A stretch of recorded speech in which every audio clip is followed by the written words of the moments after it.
سبحان اللہ وبحمدہ سبحان اللہ العظیم سبحان اللہ وبحمدہ سبحان اللہ العظیم سبحان اللہ وبحمدہ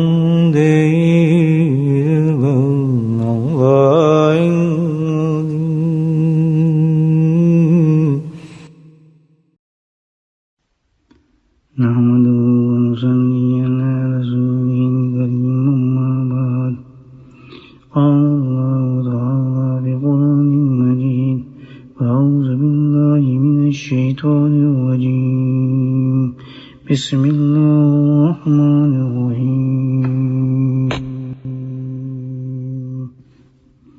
ان اللہ وملائکتہ یصلون علی النبی یا ایھا الذین آمنوا صلوا علیہ وسلموا تسلیما اللہم صل علی سیدنا ومولانا محمد وآلہ وصحبہ وبارك وسلم اللهم صل على سيدنا مولانا محمد هذا الجود والكرم اللهم صل على سيدنا مولانا محمد وآله وصحبه وبارك وسلم أما بعد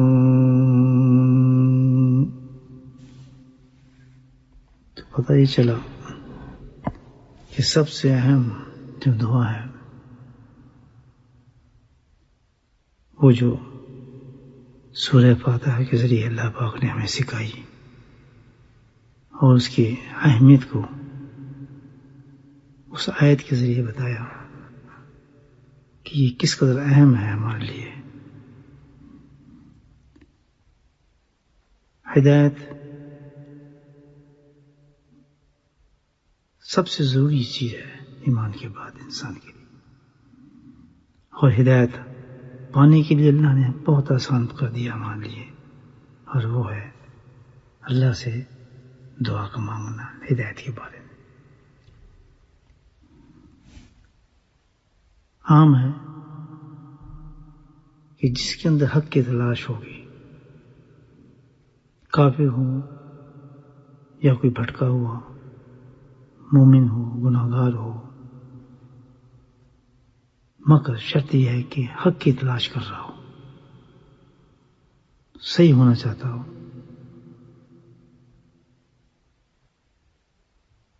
طلب رکھتا ہو، تو اللہ سبحانہ تعالیٰ اس کو ہدایت کے راستے کھول دیتے ہیں. وَمَن يَتَّقِ اللَّهَ يَجْعَل لَّهُ مَخْرَجًا وَيَرْزُقْهُ مِنْ حَيْثُ لَا يَحْتَسِبُ. قرآن نے فرمایا کہ ایسی ایسی جگہ سے میں اس کو ان راستوں سے اس کو ہدایتیں دوں گا کہ جہاں سے وہ تصور بھی نہیں کر سکے گا کہ اللہ نے اس کو ہدایت دے دی. تو ہدایت پانے کا پہلا ذریعہ تو یہ ہے کہ انسان طلب صادق ہو، تلاش حق کی سبت ہو. جیسے میں نے کل بھی عرض کیا کہ میں نے اپنی زندگی میں تجربہ کیا اس کا، تو بلکہ ایک واقعہ مجھے یاد آتا ہے. خانقاہ میں تھا، میں شام کا وقت تھا، ایک آج سے کوئی تقریباً 50 سال تو ہو چکے ہیں، 40 سال یا 45 سال اتنی کی بات ہے. تو ایک کالا افریقن شخص نوک کیا، میں کمرے میں آ گیا. میں اکیلا ہی تھا، ظاہر ہے وہ آدمی ہوتا کہ بھی میں اس آدمی کو جانتا نہیں ہوں، پھر ذرا ڈیل ڈول بھی ایسی ہوتی ہے تو تھوڑا گھبراہٹ ہوتی ہے. تو آیا بیٹھا تو بڑا بے تکلف ہونا، اس نے کہا کہ میں پتہ چلا ہے کہ آپ شیخ ہیں، میں آپ سے کوئی بات کرنا چاہتا ہوں. میں کہا کہنے لگا کہ بھئی میں رات کو سوتا ہوں تو میرے منہ سے ایک لفظ نکلتا ہے. جمیکن تھا تو اسی انداز سے بات کر رہا تھا. میرے منہ سے ایک لفظ نکلتا ہے، وہ کیا ہے؟ تو تو مجھے کسی نے بتایا کہ یہاں ایک آدمی آپ اس سے پوچھو، میں آپ سے پوچھنے ہیں، اس کو کچھ پتا نہیں شیخ کیا ہوتا ہے، امام کیا ہوتا ہے، عالم کیا ہوتا ہے. میں نے کہا کیا لفظ ہے؟ تو اس نے اللہ اللہ اللہ ایسے سنتی. وہ میں سمجھ گیا میں، اچھا اچھا اچھا. تو کہتا ہے یہ مجھے پتا نہیں ہوتا، یہ لفظ میری زبان سے نکلتا ہے تو اب میری بیوی جو ہے مجھ سے بہت سخت ناراض ہے، ہمارا جھگڑا ہوتا ہے کہ وہ کہتی ہے تو یہ کیا بولتا ہے، مجھے جس لفظ سے گھبراہٹ ہوتی ہے تو رات بھر یہ کہتا رہتا ہے. میں کہتا ہوں میں نہیں کہتا ہوں. وہ کہتی ہے تو کہتا ہے. یہ کیا ہے کہ مجھے کچھ سمجھ نہیں آ رہا ہے کیا لفظ. تو میں نے اس سے پھر ایک ہی بات کی کہ بھائی کیا تم مطمئن ہے جس مذہب پہ تو سب پریکٹس کر رہا ہے یا جو کچھ ہے،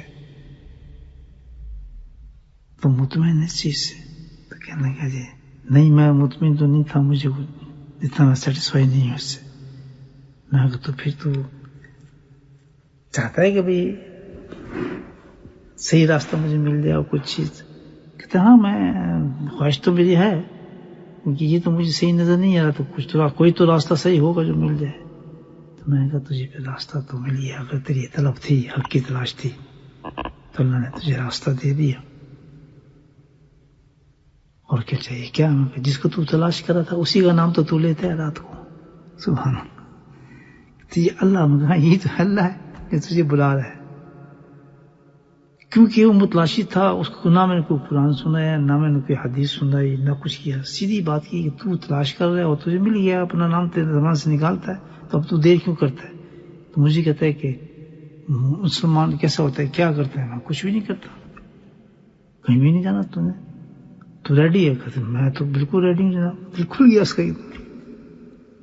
میں کہا ٹھیک ہے میں تمہیں کلمہ مطلب بتاتا ہوں، تم کلمہ پڑھ لو.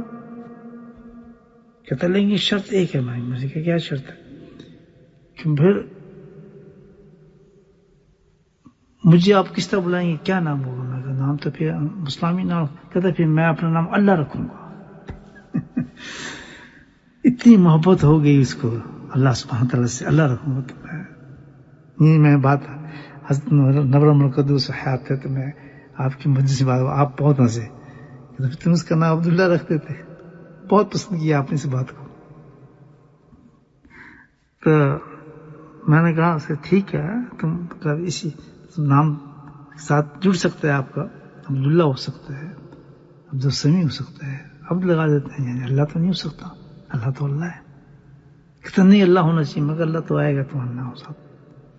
کہتا ٹھیک ہے پھر میں کیا کروں؟ میں کچھ بھی نہیں کرنا، بس کلمہ پڑھ لو جا کے، آتے رہو، اس کے بعد اور مضبوط ہو جاؤ گے. جو ہم کرتے تم بھی کرتے ہو. کہتا میں یاد سکتا ہوں، میں ضرور آ سکتا ہے. کیا کرتے ہیں؟ میں کچھ نہیں کرتا. اب وہ مسلمان ہو گیا، مسلمان ہو گیا الحمدللہ. ایسا مسلمان ہو گیا کہ پھر وہ آتا رہا خانقاہ اور ذکر میں بیٹھتا رہا، اس پہ رنگ چڑھا. تقریباً لوگ جانتے ہیں، یہ بات سنتے ہیں. اس کا مجھے نام سے یاد نہیں آ رہا. اس کا جنازہ بھی ہم نے پڑھا، اس کا جنازہ بھی ہمارے سارے ساتھی گئے، اس کو دفن بھی ہم نے کیا الحمدللہ. کئی سالوں تک اس کو زندہ رہا. بلکہ ایک دفعہ آنڈے میں جو میری دکان تھی تو میں کافی عرصے سے نہیں ملا تھا مجھے، شاید وہ مصروف ہوگا یا 2 دن ہو چکا ہوگا. تو اس نے مجھے دیکھا تو بھاگا بھاگا میرے پیچھے آیا، آ کے مجھے پیچھے سے گلا ملا اور کہنا شیخ شیخ. میں کہا کہتا ہے میں کہا جانتا ہوں. تو اس نے دریشی سے ہم پڑھتے تو پڑھنا شروع کر دیا. آوازیں تو ان کی اچھی ہوتی ہیں ذرا لوگوں کی، جمیکے وغیرہ ہوتے ہیں. تو سب لوگ جمع ہو گئے، اونچے اونچے وہی دریشی بالکل ہماری طرز میں پڑھنا شروع کر دیا. کہتا میں بالکل پکا ہوں، میں اسلام کو اتنا مضبوط ہوں آپ سوچ نہیں سکتے. میں سب آپ کی باتوں میں عمل کر رہا ہوں. تو بہرحال مطلب قرآن جو ہے وہ تو حق کی بات بتاتا ہے کہ جس کے اندر تلاش ہوگی، اللہ کہتا ہے کہ کچھ کوئی بھی ہو سکتا ہے. اہدنا الصراط المستقیم، اللہ نے اعلان فرما دیا کہ بس طلب رکھو، مجھ سے دعا مانگو، میں تمہیں راستہ دکھاؤں گا. نہ ایک نقطہ ہے کہ بڑا اچھا ہے، سالکین کے لیے بھی ایک بات بڑی قیمتی نظر آتی ہے کہ ہم لوگ بعض دفعہ ٹھیک ہونا چاہتے ہیں، صحیح ہونا چاہتے ہیں، محنت کرنا چاہتے ہیں، لیکن کر نہیں پاتے. اور اکثر یہ بھی کہتے ہیں کہ جی بڑا مشکل ہے، میں چاہتا ہوں صحیح ہو جاؤں، میں چاہتا ہوں یہ چیز گندی چیز چھوڑ دوں، میں چاہتا ہوں اس سے میرا جان چھوٹ جائے، میں سیدھے راستے پہ آ جاؤں، میں بھی ذکر کروں اور میں بھی نمازیں پڑھوں. میں یہ چاہتا ہوں. ایک تو ایسے لوگ ہیں اور دوسرے ایسے بھی ہیں کہ جو آلریڈی الحمدللہ چلتے ہیں لیکن اس کے بعد وہ کمزور ہوتے ہیں، تو کہتے ہیں ہم چاہتے ہیں صحیح ہو جائیں، چاہتے ہیں ہمارا ذکر پورا ہو. یعنی دو قسم کے لوگ. تو دونوں کے لیے زبردست اللہ نے ہمارا راستہ کھول دیا ہے. بس ایک کام کرے آدمی، اہدنا الصراط المستقیم، اللہ سے مانگتا رہے. کتنا انسان کمزور ہو، چاہت ہے اس میں، چاہتا ہوں میں ہو جاؤں، لیکن میرے میں ہمت نہیں ہے، میرے میں طاقت نہیں ہے، گناہ کو چھوڑنا میرے لیے بڑا مشکل ہے، ماحول کو چھوڑنا بڑا مشکل ہے. بالکل پرواہ نہ کرے. کل بھی میں نے عرض کیا تھا، اللہ نے اعلان کر دیا اس کا. بس وہ ایک کام رکھے کہ اہدنا الصراط المستقیم کا وظیفہ رکھ لے. بس کیا مطلب کہ اللہ سے دعا کر، اللہ تعالیٰ مجھے ہدایت دے، چاہتا ہوں میں، تو جانتا ہے. وَمَن يَتَّقِ اللَّهَ يَجْعَل لَهُ، اللہ تعالیٰ کو ایسے راستے کھول دیتے ہیں انسان کے لیے، جیسے میں نے ابھی آپ کے شخص کا واقعہ سنایا. انہونی جگہ سے آدمی کو ہر ایک کشتی آپ دیکھنے میری اپنی ایسی جگہ سے اللہ نے ہدایت کا فرماتے ہیں کہ انسان تصور بھی نہیں کر سکتا، اور ایسے انسان کے سامنے لا کے بٹھا دیتا ہے کہ جس کو جانتا بھی کبھی نہیں. تو یہ پکی بات، اس کا میسج ہے جو ہمیں بڑھانی چاہیے. جہاں ہم دیکھیں کمزوری ہو رہی ہے، ہم چاہتے ہیں ہم سے ہو نہیں رہا وہ کام، ہم چاہتے ہیں کہ ہم اعلیٰ درجے کا کام کریں، ہم نہیں کر سک رہے، اور کمزوری نظر آ رہی ہے اس میں، جانتے ہیں ہم گناہ چھوڑنا چاہتے ہیں، حرام کھوڑنا چاہتے ہیں، غلط کام چھوڑنا چاہتے ہیں، تو ہم شیطان میں ہاتھ پہ ہاتھ رکھ کے بٹھا دیتا ہے کہ بس نہیں کر سکتا تو بیٹھ جا. بالکل نہیں، اللہ نے کہا اتنا تو ہم کر سکتے ہیں کہ طلب ہم اندر موجود ہے، ہم چاہتے ہیں تو ہم اللہ سے دعا مانگتے ہیں، اللہ تعالیٰ مجھے ہدایت دے. میں بھی چاہتا ہوں میں نیک ہو جاؤں. ضروری نہیں کہ نماز کے بعد دعا مانگے، ضروری نہیں آپ کوئی وظیفہ کرنے کے بعد دعا مانگے. اللہ سبحانہ تعالیٰ تو ہر انسان کے ساتھ ہے، شہر کے قریب ہے. گڑگڑاتے ہیں جب بھی گناہ ہو رہا ہو، اللہ تعالیٰ میں چاہتا ہوں چھوڑنا، میں کیا کروں، گناہ میں لگے ہوئے ہیں، آپ تو کام کر رہے ہیں گناہ والا، اللہ سے فریاد کرتے ہیں کہ نا میں تو چاہتا ہوں تو مجھے بچائے اس چیز سے. سبحان اللہ. کیسے بچایا تھا حضرت یوسف السلام کو؟ بڑے خانہ تو اپنا جال پورا بچھا دیا تھا. سب سے پہلے حسن کا جال بچھایا اس نے، پھر دروازے بند کر کے جال بچھایا، پھر ترغیب اس کو دی. لیکن حضرت موسیٰ السلام نے ہمت نہیں ہاری. سبحان اللہ. انہوں نے کس کو پکارا؟ اپنے رب کو پکارا. بھئی یہ واقعہ جو قرآن اللہ پاک نے دیے ہیں اس لیے دیے ہیں تاکہ ہم اس پہ عمل کریں. ہدایت کے بعد اللہ تعالیٰ پھر قرآن حکیم میں ایک اور ہدایت کی تھوڑی تشریح فرما رہی ہے. سب سے پہلے ابتدا فرما دی اس سے کہ سب سے قیمتی چیز کیا ہے ہمارے لیے؟ ہدایت ہے. ہدایت مل جائے تو دین اور دنیا کی ساری دولتیں ہمیں نصیب ہو جاتی ہیں.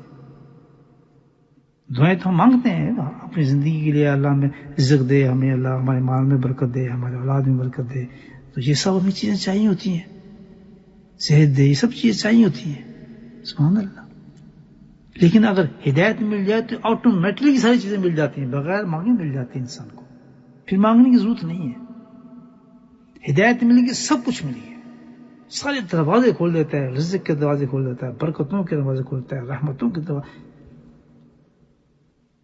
اور ہدایت کے بغیر یہ سب کچھ مٹی پانی ہے. اگر کسی کے پاس ہدایت نہیں ہے، یہ دیکھ لیں ویسٹرن دنیا کتنی رنگین ہے، کھانا پینا، یہ شراب کباب، پیسہ دولت گاڑیاں، یہ تو خواب ہے، مٹی ہے، کچھ بھی نہیں اس میں.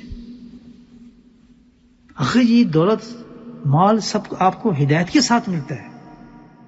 ایسے بڑے بڑے مشائخ گزرے ہیں جو بڑے امیر کبیر تھے، ان کی بڑی تجارت تھی. حضرت عبدالقادر جیلانی رحمۃ اللہ علیہ، ابو حنیفہ رحمۃ اللہ علیہ، عبد اللہ حرار رحمۃ اللہ علیہ، نقشبندی شیخ، بڑے بڑے تاجر تھے. خود صحابہ کرام بڑے تاجر تھے. تو ہدایت کے ساتھ اگر یہ دولت بھی مل رہی ہے تو یہ اللہ کی انعام اور نعمت ہے، کسی مسئلے سے آپ کو دے دی ہے. ملے تب بھی کوئی نقصان نہیں، مل جائے تب بھی کوئی نقصان نہیں. لیکن ہدایت مل جائے تو دونوں چیزیں مل جاتی ہیں انسان. دنیا نہ ملے تب بھی انسان کو الحمدللہ راحتیں نصیب ہوتی ہیں. اور دنیا مل جائے تو انعام مل جاتا ہے، اس پہ نعمت، اس پہ کوئی اور ذمہ داری زیادہ آ جاتی ہے انسان پر. لیکن ہے مین چیز ہدایت. جس کو ہدایت نصیب ہو جائے تو سب سے پہلے دعا ہدایت کی مانگنے بجائے دوسری چیزیں مانگنے کی. جس کو ہدایت مل گئی سب کچھ اس کو مل جاتا ہے. تو ہدایت کی تشریح کی ہے اللہ نے پورے قرآن میں کہ ہدایت ہے کیا چیز. اگلی آیت میں اللہ تعالیٰ نے بڑا ایک الف لام میم ذالک الکتاب لا ریب فیہ ھدی للمتقین. اور یہ بڑی زبردست بات ہے. ہدایت کی بات فرمائی اللہ تعالیٰ نے. اب سارا جو قرآن آئے گا ہدایت پر آئے گا. یہ دیکھ رہے آپ ہدایت کی تشریح چل رہی ہے ساری. یہاں ایک چیز بتا دی اللہ تعالیٰ نے کہ بھئی ہدی للمتقین.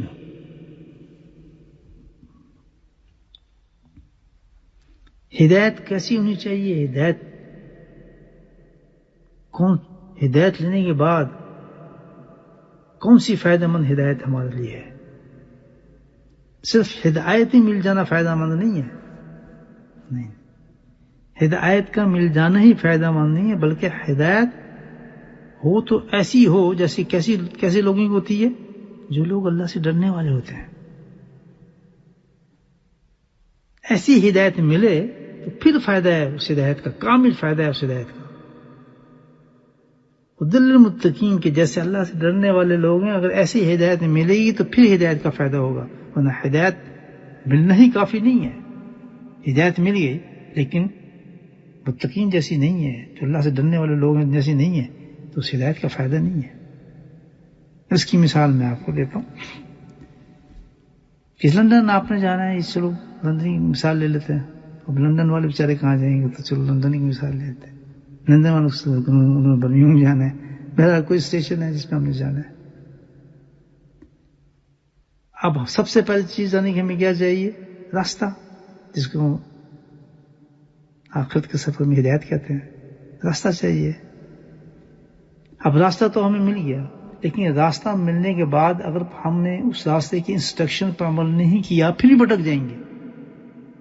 جو سائن آئیں گے راستہ تو ہمیں بتا دیں یہ راستہ آپ کا لندن جا رہا ہے، میں اس راستے پہ چلے گیا، راستہ مل گیا، لیکن چلنے کے بعد میں انسٹرکشن جو آ رہی ہیں ان پہ نہیں چلا تو پھر میں غلط سلپ کر جاؤں گا اور راستہ بھٹک جاؤں گا.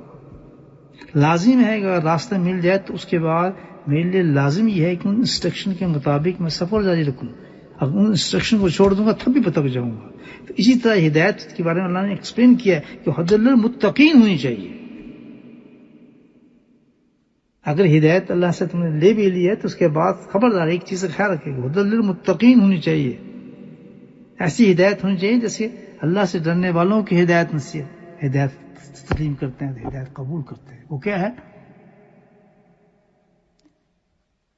کہ وہ ہدایت مکمل فائدہ مند ہوگی، وہ فائدہ آپ کو پورا پہنچائے گی جب کہ آپ اس کتاب میں سے جو کتاب ہمیں اللہ نے دی ہے، اس میں جو ہے ہم نے ہدایت تمہیں دی ہے، ہمیں تمہیں تعلیمات دی ہیں، اس پر تم عمل کرو گے ہدایت لینے کے بعد تو وہ ہدایت تب مکمل فائدہ مند ہوگی تمہارے لیے. اللہ سے ڈرنے والے یہی تو کرتے ہیں. ہدایت نصیب ہوئی اور پھر ہدایت نصیب ہونے کے بعد ان میں جب ڈر ہوتا ہے، اللہ کا خوف ہوتا ہے، تو پھر کیا کرتے ہیں کہ پھر اس قرآن کے اندر جو ہدایت احکامات آئیں گے اس کے مطابق عمل کرتے ہیں، تو پھر ہدایت فائدہ دیتی ہے، پھر وہ اپنی منزل پہ پہنچ جاتے ہیں. جیسے لندن چلنے والا راستے پہ چل پڑا، راستے پہ چلنے کے بعد ان سائن کو فالو کرے گا تو وہ منزل پہ پہنچ جائے گا. اسی طرح ہدایت مل جائے تو ہدایت پانے کے بعد جو شخص اس کتاب کے اندر اللہ نے جو احکامات اور تعلیمات ہمیں سنائی ہیں، بتائی ہیں بذریعے نبی کریم صلی اللہ علیہ وسلم کے، اس پر اگر ہم عمل جاری رکھ دیں گے تو پھر ہم اپنی منزل پہ پہنچیں گے، ورنہ اس کے بغیر ہدایت بیکار ہو جائے گی. ہدایت بیکار ہو جائے گی، فائدہ نہیں دے گی. مکمل ہدایت آ بھی گئے، راستہ مل بھی گیا، لیکن پھر بھی بھٹکتا آدمی لندن نہیں پہنچ سکا. ہدایت مل بھی گئی، انسان پھر بھی کیونکہ اس نے اس تعلیمات پہ عمل نہیں کیا، اللہ نے جس قرآن میں اتاری تھی ان احکامات پہ عمل نہیں کیا، وہ بھٹک گیا. کتنا افسوس کی بات ہوگی. کیوں بھٹکتا ہے؟ اللہ نے اس کے لیے پہلے آیت بتا دی بات کیوں بھٹکے گا. الف لام میم ذالک الکتاب لا ریب فیہ. بھٹکنے کی وجہ یہ ہے اللہ کے احکامات کو تسلیم نہ کرنے کی وجہ کیا ہوگی؟ شکوک اور شبہات. تو اللہ نے پہلے فرما دیا کہ ہدایت کے لیے تمہیں سب سے بڑی ضروری چیز کیا ہو چاہیے کہ تمہارے دل کے اندر اس کتاب کے بارے میں کوئی شک اور شبہ نہیں ہونا چاہیے، اس پر مکمل یقین ہونا چاہیے. یہ اللہ کا کلام ہے، جو اللہ نے اتارا ویسی ہے. اس پر اگر شبہ اور یقین ہمارا پورا نہ ہوا تو ہم اس کی تعلیمات اور جو احکامات ہیں اس کو ہم کیسے تسلیم کریں گے؟ جب ہم اس کو تسلیم نہیں کریں گے تو پھر مکمل ہدایت کا فائدہ ہمیں کیسے ہوگا؟ تو اس لیے اللہ نے پہلے ہی کہہ دیا کہ چیز چاہیے ہمیں لا ریب فیہ، یہ جو کتاب ہے ذالک الکتاب لا ریب، اس میں کسی قسم کا بھی شبہ، کسی قسم کا بھی اس کے اندر شائبہ، شک آپ کو کبھی بھی مکمل ہدایت نہیں دے گا۔ یہ وجہ ہے کہ ہم ہدایت ہونے کے باوجود بھی ہم راستے پہ نہیں پہنچ سکتے۔ کیا مطلب؟ شبہ اور شقاقت کا وجہ یہ کہ یہ اللہ کا کلام ہے، یہ اللہ کا کلام ہے، کوئی معمولی کتاب نہیں ہے۔ اس کی حقیقت کے کلام، یہ جو کلام ہے اس کی حقیقت کو کوئی سمجھ سکتا ہی نہیں نہ سوائے اللہ کے، اس کی حقیقت تک کوئی پہنچ سکتا ہی نہیں بجز اللہ سبحانہ تعالیٰ کے، اور جو اللہ نے اپنے نبی کو سمجھایا اور بتایا۔ تیسرا تو کوئی ہے ہی نہیں معاملہ اس میں۔ یہ وہ کلام نہیں ہے بھائی، یہ وہ کتاب نہیں ہے، کوئی سائنس کی، کیمسٹری کی، فزکس کی کتاب نہیں ہے کہ آپ اس کو کھولنے کے بعد اپنے دماغ سے باتیں سمجھنا شروع ہو جائیں۔ یہیں تو لوگ بھٹکے ہیں، قرآن کی آیت لیتے ہیں، اس پہ بحث شروع کر دیتے ہیں، اور پھر اللہ کے جو اس میں احکامات اتر رہے ہیں، حرام و حلال جو اتر رہا ہے، اس پہ اپنے دماغ سے سوچنے سمجھنے کی بحث شروع کرتے ہیں۔ یہ کیوں حرام ہوا جی، یہ کیوں حلال ہے، پردہ سے کیوں کیا جائے، فلاں سے کیوں کیا جائے، اس ملک میں ایسے کیوں ضروری ہے، اس میں کیوں ضروری نہیں ہے۔ اتنی باتیں ہیں اس دنیا کے اندر اس کلام کے اوپر، اندازہ لگائیں کیونکہ اس دماغ سے سمجھنا چاہتے ہیں اس کلام کو، اللہ کے کلام کو۔ یہ دماغ سے سمجھ آ ہی نہیں سکتا، نہ اس کو آپ دماغ سے سمجھ سکتے ہیں، نہ کسی علم سے سمجھ سکتے ہیں، کسی چیز سے بھی آپ اس کو نہیں سمجھ سکتے باوجود اس کلام کی تعریف اور حیثیت یہ ہے کہ آپ اتنا ہی سمجھ سکتے ہیں جتنا اللہ کے نبی نے ہمیں سمجھا دیا۔ اللہ پاک نے اپنے نبی کو جو پیغام کے ذریعے سمجھا دیا ہمیں سمجھانے کے لیے، وہ تو پتہ نہیں اللہ نے کیا کچھ نبی کو دیا اور کیا سمجھایا، وہ تو اللہ اور اللہ کے نبی کے درمیان راز ہے، اس کی تہ تک ہم نہیں پہنچ سکتے۔ لیکن اللہ کے نبی تک جو ہم تک پہنچا وہی ہمارے لیے ہے، بس اس سے زیادہ ہم نہیں سمجھ سکتے۔ دماغ سے کیوں حرام ہوا، شراب کیوں حرام ہوئی، پردہ کیوں ایسے ہوا، اس کے لیے کیوں حکم آیا، اور مردوں کو 4 شادی کا حکم کیوں دیا، اس کو طلاق کا حکم کیوں دیا، اس کو فلاں کا کیا حکم دیا، یہی وہ چیز ہے کہ جس کے بارے میں اللہ نے فرمایا ذالک الکتاب لا ریب فیہ۔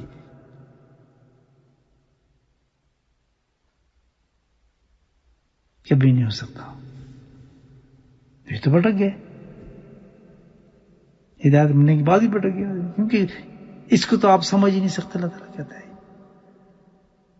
اگر آپ دماغ سے سمجھ سکتے ہیں، اللہ نے دلیل پہلے دی ہے، اگر سمجھ سکتے ہیں اسے دماغ سے، جہاز بنا سکتے ہیں، کیمسٹری سے فارمولے بنا سکتے ہیں، اس کو یہ عام کتاب نہ سمجھیں۔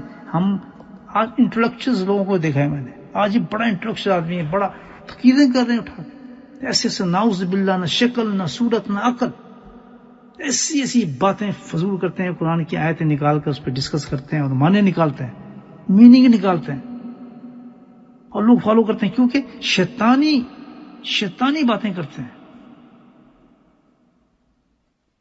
اللہ نے پہلے ہی کہہ دیا کہ جھوٹے لوگ ہیں، یہ کوئی نہیں سمجھ سکے گا، صرف اتنے ہی جو احکام اللہ کے نبی نے ہمیں دیے ہیں اور جو ہم تک پہنچے ہیں، بس یہی اس قرآن ہم سمجھ سکتے ہیں۔ اس سے آگے آپ کوئی معرفت جا ہی نہیں سکتا، قرآن کے معنی کو سمجھ نہیں سکتا۔ سب بکواس، یہ سب شیطانی اڈے ہیں جو انہوں نے بنائے ہیں اس قسم کے۔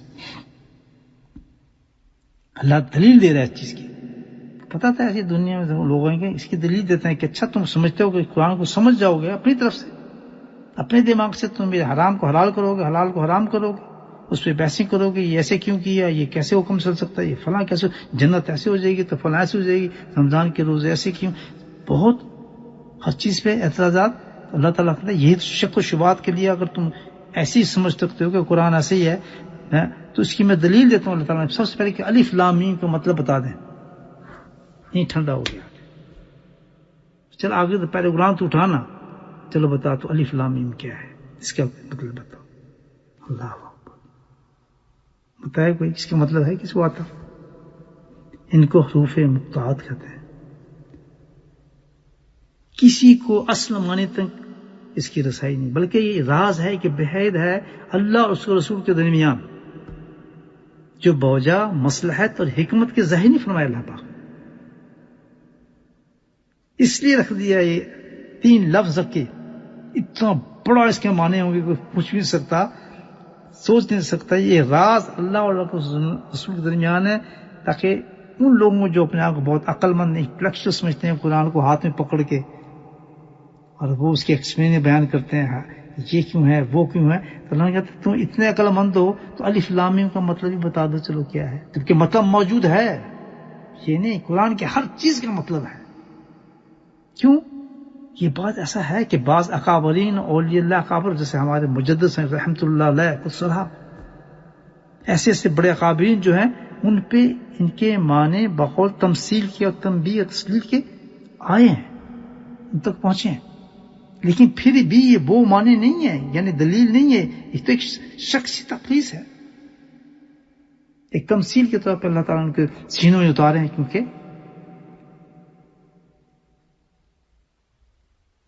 اللہ نے علوم معرفت دیے. تو اس قرآن کو سمجھنے کے لیے اللہ تعالیٰ نے کہا کہ تم عقل سے علوم سے کسی چیز سے سمجھا نہیں جا سکتا. اس کو سمجھنے لیے کہ ایک ہی چیز ہے لا ریب فیہ، کہ اپنے شکوک شبہات ذہن سے نکالیں. یہاں پر سنیں بڑی اچھی دلیل ملتی ہے اس چیز کی، آپ سنیں کیا مطلب اللہ کا فرمان ہے کہ جس قدر قلب، یہ قرآن جو سمجھا جاتا ہے انسان کے، اس کا ایک نور ہے جو انسان کے دل کے اندر اللہ نے پیدا کیا ہے، کہ جس قدر تمہارا قلب جو ہے وہ مصفى اور صاف ہوتا چلا جائے گا، قرآن کے معارف تمہارے دل میں اترنا شروع ہو جائیں گے. قرآن دماغ سے نہیں سمجھاتا، قرآن دل سے سمجھا جاتا ہے. اس لیے صوفیہ کے ہاں تزکیہ وغیرہ جو ہے یہ لازم چیز ہے، جو اللہ کے نبی نے اللہ سبحانہ فرمایا کہ نبی آئیں گے کیا ہے، تم کتاب الحکمت یزکیہم، کتاب بھی ہوگی، دانائی کی باتیں ہوں گی، لیکن اس کے ساتھ تزکیہ ہوگا تاکہ اس تزکیے کی وجہ سے ان باتوں کو تمہارا قلب حاصل کر سکے، وصول کر سکے ان چیزوں کو جس کی معرفت ہے قرآن کے اندر. تو جس قدر انسان کے تزکیہ مضبوط ہوتا چلا جاتا ہے، دل صاف ہونا شروع ہو جاتا ہے، دل کے اندر گناہوں سے پاک ہونا شروع ہو جاتا ہے، اللہ کے ذکر کے ساتھ منور ہونا شروع ہو جاتا ہے. سبحان اللہ. نیک اور صالحین کی صحبت سے دل کے اندر نور بڑھنا شروع ہو جاتا ہے. تو اس کا اثر کیا ہوتا ہے؟ قرآن کے معارف انسان پہ کھلنا شروع ہو جاتے ہیں، قرآن کے انوارات اس کے اندر آنا شروع ہو جاتے ہیں.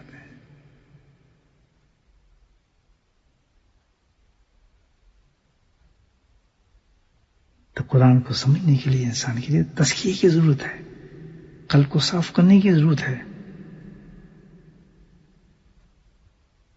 تو مضمون یہ ہوا کہ ہدایت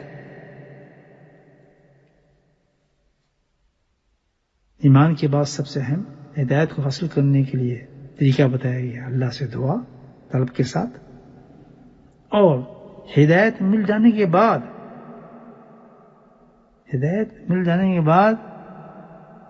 ہدایت متقین والے، یعنی اس کے جو قرآن کے جو احکامات اور تعلیمات ہیں، ہدایت مکمل فائدہ حاصل کرنے کے لیے ہدایت کا جو تعلیمات اور احکامات قرآن کے اندر ہیں اس پر عمل. جب انسان اس پہ عمل کرتا ہے تو پھر وہ صحیح معنی میں اس ہدایت کے جو اللہ نے ہمیں دی اس سے انسان فائدہ اٹھا سکتا ہے. اور بہت امپورٹنٹ چیز اللہ نے بتایا مجھے، ذالک کتاب لا ریب فیہ، تزکیہ و تصفیہ، ذکر اللہ سے اپنے قلب کو صاف کرتے رہو، دھوتے رہو، تاکہ کوئی شبہ نہ آئے، کوئی شک نہ ہے اس کتاب کے بارے میں. اللہ کا جیسا حکم اترے فوراً اس پہ دل تسلیم کرے. دل پاک ہوگا نا، بس صاف ہوگا، شفاف ہوگا، تو جیسے احکام اللہ کے ہدایت پانے کے بعد اللہ کے احکام ہم سنیں گے، اللہ کی تعلیمات ہم تک پہنچیں گے، نبی صلی اللہ علیہ وسلم جو ہمیں فرمایا، تو اگر دل ہمارا پاک صاف ہوگا فوراً اس کو قبول کر لیں تو ہماری ہدایت رنگ لانا شروع ہو جائے گی۔ یہ متقین کا طریقہ ہے، عبد المتقین، یہ متقین کا طریقہ ہے۔ تو اللہ تعالیٰ نے ہمیں ہدایت دی، سالکین کے لیے یہ بہت بڑی چیز ہے۔ جو لوگ تزکیے کی طرف چل رہے ہیں الحمدللہ، بڑا سیدھا راستہ پکڑا، انہوں نے ہدایت کو حاصل کیا، اللہ نے ان کو ہدایت دی۔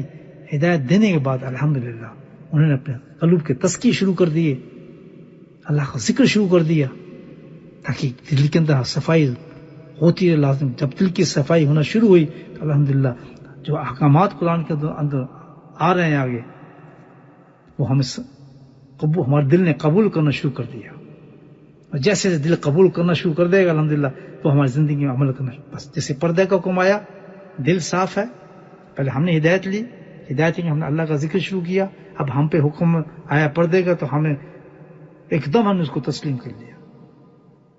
اور جس کے پاس ہدایت آ گئی لیکن قلب اس مصفہ دل نہیں ہے، اس شک و شبہات میں ڈوب گیا ہوگا، نہیں جی اس ملک میں تو ایسا نہیں ہو سکتا، اس ملک میں تو ایسا نہیں جی، شراب کیوں حرام ہے، فلاں کیوں ہے، حالانکہ ہدایت بھی آ گئی ہے لیکن دل صاف نہیں ہے، تو شک و شبہات میں پھنس گیا ہے احکامات کے۔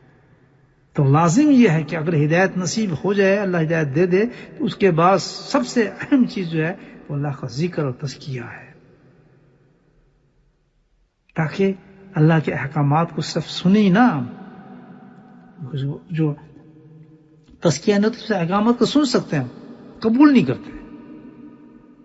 آپ لوگوں کو دیکھیں گے جا کے بیٹھ دیں گے جلسوں میں، واعظ میں، حدیثوں کے درس میں، سن کے اٹھ کے چلے آتے ہیں، لیکن جو تزکیہ کرتا ہے آدمی، ان کا سننے کا ڈیفرنٹ سٹائل ہوتا ہے۔ سبحان اللہ، جب وہ قرآن سنتا ہے، جب وہ باتیں سنتا ہے، جیسے میں اب آپ کے سامنے عرض کر رہا ہوں باتیں، جو تزکیے والے لوگ ہوں گے ان باتوں کو چن رہے ہوں گے، وہ عمل کے لیے چن رہے ہوں گے، وہ یہ بات تھی، اچھا اس پہ عمل کریں، یہ بات۔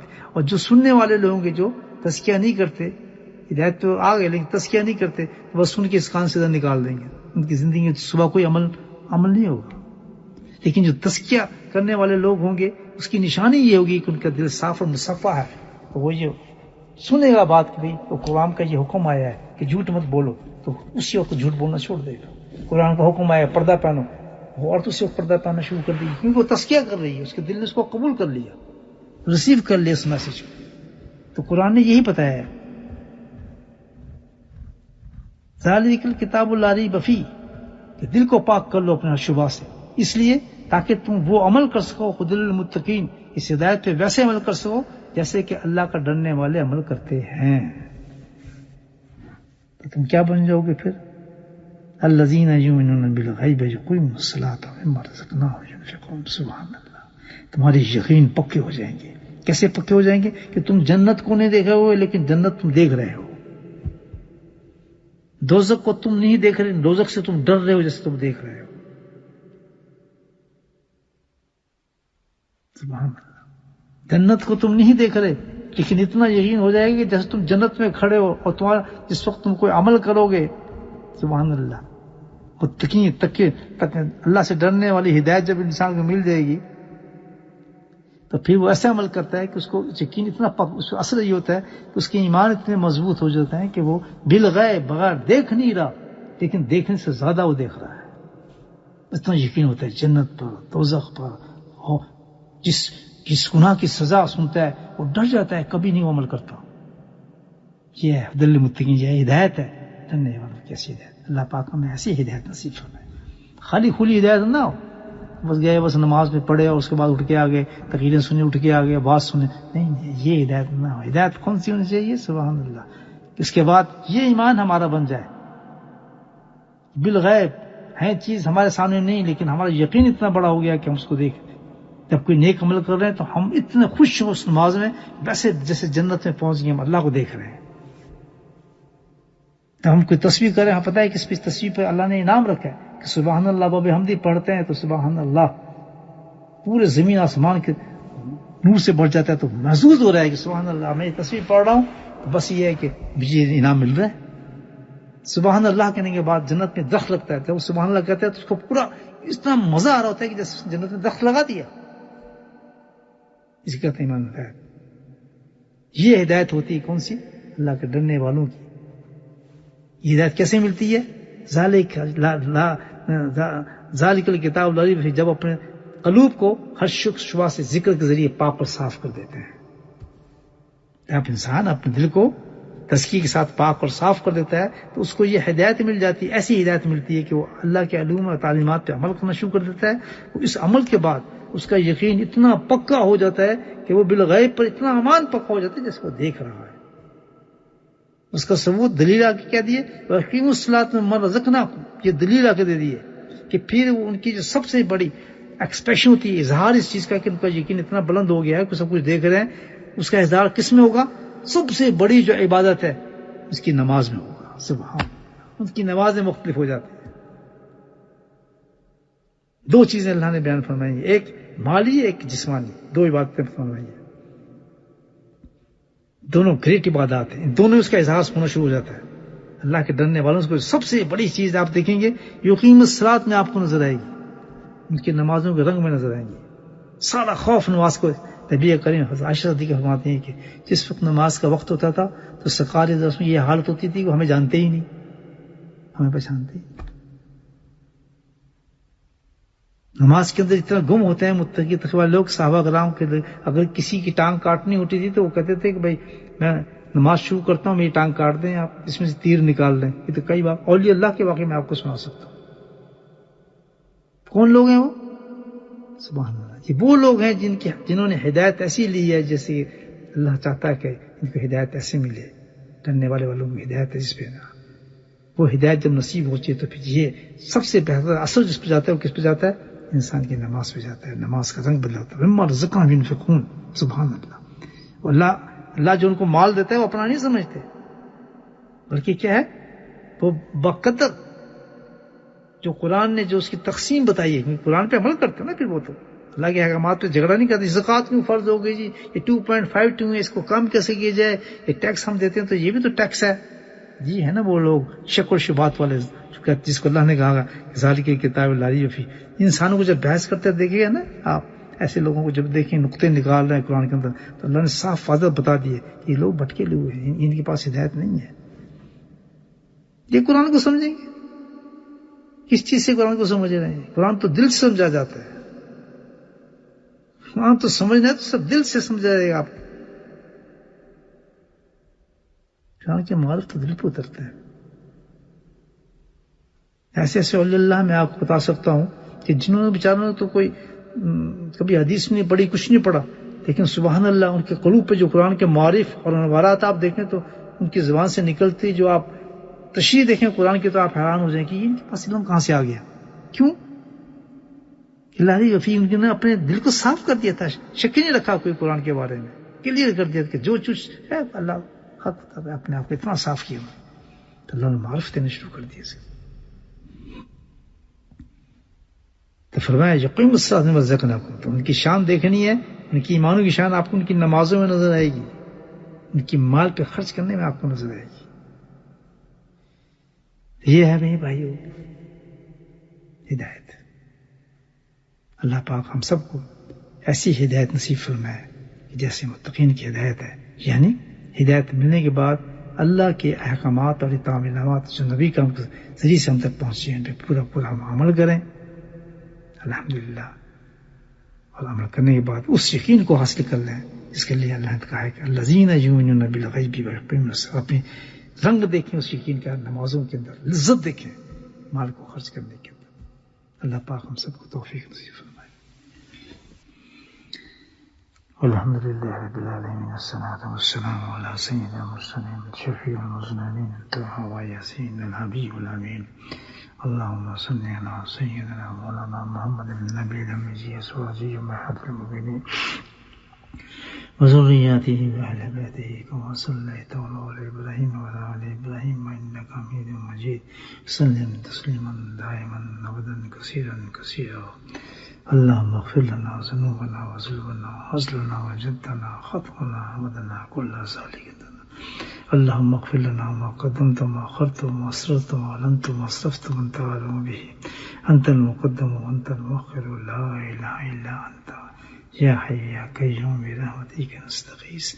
ہمارے گناہوں کو معاف فرما دے یا اللہ، ہم سب کی بخشش فرما دے یا اللہ، ہماری حاجات کو پورا فرما دے یا اللہ، ہماری مصیبتوں کو دور فرما دے یا اللہ، ہمیں برکتیں نصیب فرما یا اللہ، اپنی رحمتیں نصیب فرما یا اللہ، اپنا فضل نصیب فرما یا اللہ، اپنا کرم نصیب فرما یا اللہ، ہمارے دلوں کو سکون نصیب فرما یا اللہ، ہمارے ایمانوں کو شفا نصیب فرما یا اللہ، ہمارے بیماروں کو شفا نصیب فرما. جن بیماروں کے لیے کوئی دعا مانگنے والا نہیں میرے مولا، ان کے حق میں ہمارے دعاؤں کو قبول فرما. اے میرے مولا، جو موذی مرائض کے اندر عورت مرد میرا مبتلا ہے میرے مولا، بہت سخت پریشان ہے یا کریم، تو ان کی بیماری کو آسان فرما دے، اس بیماری پہ ان کو اجر نصیب فرما دے یا اللہ. غیبانہ لوگوں میں ان کی دعاؤں کرنے والا پیدا فرما دے. اے میرے مولا، تو اپنے فضل و کرم سے اور اپنے رحم سے یا اللہ تمہاری اس مجالس ذکر کو قبول فرما یا اللہ. بار بار ذکر کی مجلس نصیب فرما یا اللہ. ہمیں ہدایت کے راستے کھول دے. اہدنا الصراط المستقیم، اہدنا الصراط المستقیم، اہدنا الصراط المستقیم، صراط الذین انعمت علیہم صدیقین شہداء والصالحین وحسن اولئک رفیقا. صلی اللہ تعالی علی خیر خلقہ محمد وآلہ وصحبہ اجمعین برحمتک.